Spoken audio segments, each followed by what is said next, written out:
श्री सुखदेव जी बोले, हे राजा परीक्षित, कंस की आज्ञा शिरोधार्य कर केशी दैत्य विशाल का एक घोड़े का स्वरूप धारण कर वायु वेग से दौड़ता हुआ अपने टापों से धूल उड़ाता हुआ नंदगांव जा पहुंचा।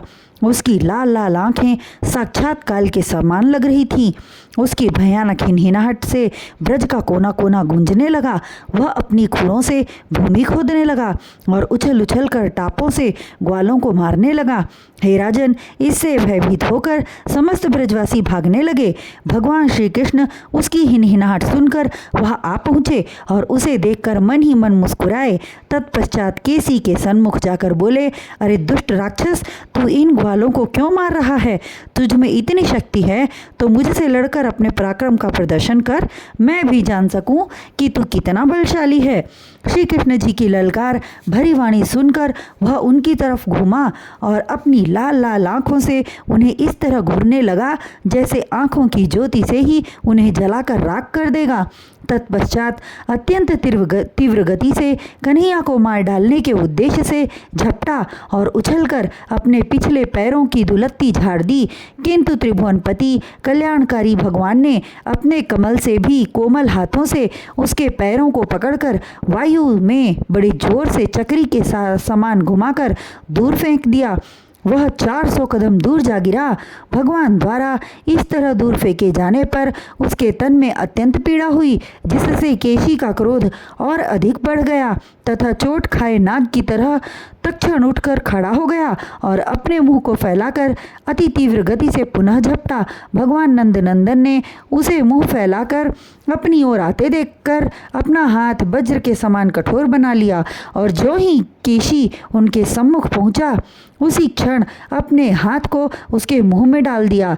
ठीक उसी तरह जिस तरह सर्प बिल में घुसता है और अपने हाथ को लौह दंड के समान इतना अधिक मोटा और गर्म बना दिया कि केशी की श्वास प्रक्रिया बंद होने लगी। उसके दांत टूट गए। केसी उसी क्षण अत्यंत पीड़ित होकर छटपटाने लगा। आंखें उलट गई। तब वह मलमूत्र त्यागने लगा। उसकी गति उस मछली के समान हो गई जो बंसी में लगे चारे को अति प्रिय समझकर निगल जाती है, किंतु वही प्रिय वस्तु उसका काल बन जाती है। वही गति केशी दैत्य की हुई। भगवान ने उसे अपने भुज दंडों से उसकी श्वास बंद कर पल भर में मार डाला। मृत्यु होते ही उसका दैत्य रूप प्रकट हुआ। यह दृश्य देखकर सभी ग्वाल आश्चर्य करने लगे और श्री कृष्ण जी की प्रशंसा करते हुए कहने लगे, हे कन्हैया जी, आपने बार बार अनेकानेक दैत्यों से हमारी रक्षा की और इस बार भी हमें प्राणदान दिया। उसी समय देवताओं ने केशी के मारे जाने से प्रसन्न मुख होकर कुंज बिहारी के ऊपर पुष्पों की वर्षा की और अपनी प्रसन्नता व्यक्त की। माता यशोदा और नंद बाबा उसके मस्तक को चूमकर आनंद प्राप्त करने लगे।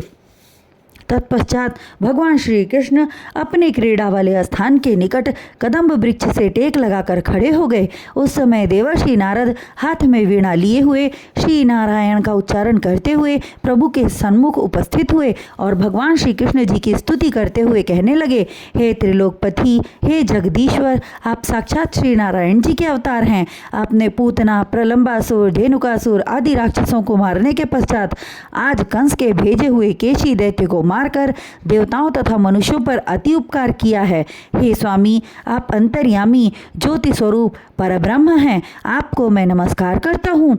हे प्रभु, आज के तीसरे दिन अर्थात परसों चाड़ूर, मुष्टिक तथा विशाल 10 हाथियों के बल वाला कुबलिया पीड़ हाथी मारे जाएंगे और कंस भी मारा जाएगा। उन सब के काल को मैं आपके रूप में देख रहा हूँ। तत्पश्चात जरासंध, शिशुपाल, कालयवन, मुर तथा नरकासुर आदि मारे जाएंगे। मैं यह भी देख रहा हूँ आप इंद्र का मान मर्दन कर स्वर्ग से कल्प वृक्ष लाएंगे। हे भगवान, आपके द्वारा ही राजा नृग शाप से मुक्त होंगे। 17 जीत की मणि लाने के लिए आपका युद्ध जाम्बवान से होगा। तत्पश्चात उनकी अति सुंदर कन्या जामवंती से विवाह करके उसे अपनी रानी बनाएंगे। नारद जी अत्यंत विनयपूर्वक श्री नारायण अवतार नंदनंदन की स्तुति कर कहने लगे, हे जगत पिता, कंस के अत्याचार और पापाचार से पृथ्वी का भार बहुत बढ़ गया है। आप पापियों का नाश करने के लिए अवतार लिए हैं। हे दीनदयाल, यथाशीघ्र अधर्मी दैत्यों का संहार कर पृथ्वी का भार हल्का कीजिए। उपरोक्त कथा वर्णन करने के पश्चात महात्मा श्री सुखदेव जी बोले, हे राजा परीक्षित, केशी के मरने का समाचार पाकर कंस ने व्योमासुर राक्षस को श्री बलराम जी एवं कन्हैया जी की हत्या करने के लिए भेजा। व्योमासुर अत्यंत मायावी राक्षस था। इच्छानुसार अपनी कपट विद्या से ग्वाल का रूप धारण कर उस स्थान पर जा पहुंचा जहां पर वासुदेव नंद नंदन श्री कृष्ण जी अपने बाल सखाओं के साथ खेलने में मग्न थे। वहां जाकर वह बोला, हे मित्रों, मैं भी तुम्हारे साथ खेलना चाहता हूं। क्या तुम सब मुझे अपने साथ खेल में सम्मिलित करोगे? उसके वचनों को सुनकर श्री कृष्ण जी के कोमल अधरों पर मुस्कान उभर आई। उन्होंने मुस्कुरा कर कहा, हे भाई, तुम कौन सा खेल खेलना पसंद करोगे? जो खेल तुम खेलना चाहोगे हम सब वही खेलेंगे। श्री कृष्ण जी की बात सुनकर वह मन ही मन बहुत प्रसन्न हुआ, जैसे किसी भूखे को सुंदर स्वादिष्ट भरपेट भोजन मिल गया हो। फिर भी उसने अपने मन के भावों को प्रकट न होने दिया और प्रत्यक्ष में गंभीर बनकर बोला, यदि तुम सब सहमत हो तो हम सब चोर और भेड़ का खेल खेलें। कृष्ण की इच्छा से सभी ग्वाल बाल सहमत हो गए और खेलने लगे। व्योमासुर कपटी तो था ही, वह चोर बन गया और खेल के नियम अनुसार जो चोर होता वह अपनी पीठ पर अन्य बालकों को लेकर भागता। सो व्योमासुर ग्वाल बालों को अपनी पीठ पर लाद कर ले जाता और उन्हें एक गुफा में छिपाता। इस प्रकार वह समस्त बालकों को छिपाया। तब श्री कृष्ण जी अकेले रह गए। उन्हें अकेला देखकर वह खुशी में फूला न समा रहा था। उसके मुखमंडल की चमक से साफ प्रतीत हो रहा था कि वह बहुत प्रसन्न है।